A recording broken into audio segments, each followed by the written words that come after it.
With virtual schooling, the new reality for millions of students and parents are more closely observing their kids at home. Experts say it's sparking an uptick in ADHD evaluations and diagnoses. As part of our Kids Under Pressure series, NBC News correspondent Jolene Kent spoke to a mother and daughter about how they reached out for help. Until about a year ago, Susan McLaughlin's 12-year-old daughter, Izzy, was a straight-A student. But when the pandemic hit and school went online, simply getting through virtual classes became nearly impossible. The frustration level of trying to get onto her computer and then onto a Zoom and find the assignments. I mean, that was frustrating for all of us, but for her, it was 20 times, 50 times as frustrating. And she would just fall apart. And it was one meltdown after another, and they kept getting worse and worse. What has the pandemic made more difficult in school and in life for you? The pandemic has made everything in my life 10 times more difficult. It's made getting out of bed more difficult. It's made getting dressed more difficult.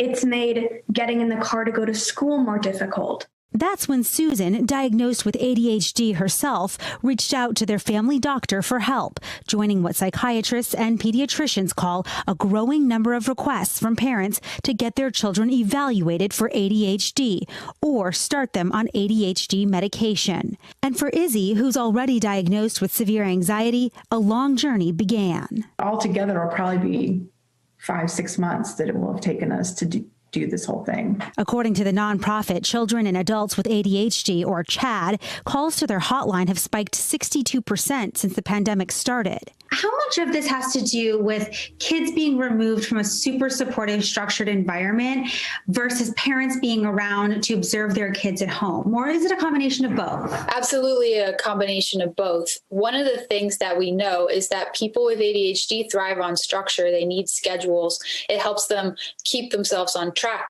Unless families are really skilled at recreating that structure, you're going to see ADHD symptoms get more severe, both in kids who have had a long-standing diagnosis and in kids who may have not been diagnosed before. Beyond medication, Dr. Sibley points to behavior therapy as an effective treatment, too.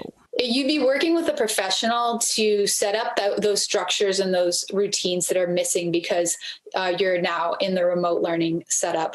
It involves identifying rewards that can help motivate kids to put in good effort into their schoolwork. Next week, Izzy will find out if she's diagnosed with ADHD. If I'm not, I will be surprised. What's your message to parents out there who are struggling, who are in the same boat as you, who aren't really sure what to do? I think the most important thing is to sort of circle the wagons and bring other people into the fold. Like, I've consulted her teachers and a counselor and her doctor, and it's taken, all of those people together think, okay, this is really something that we need to look at, more closely. Honestly, just share what you're thinking. Once you notice and you can tell somebody, many opportunities can open up for anything, really.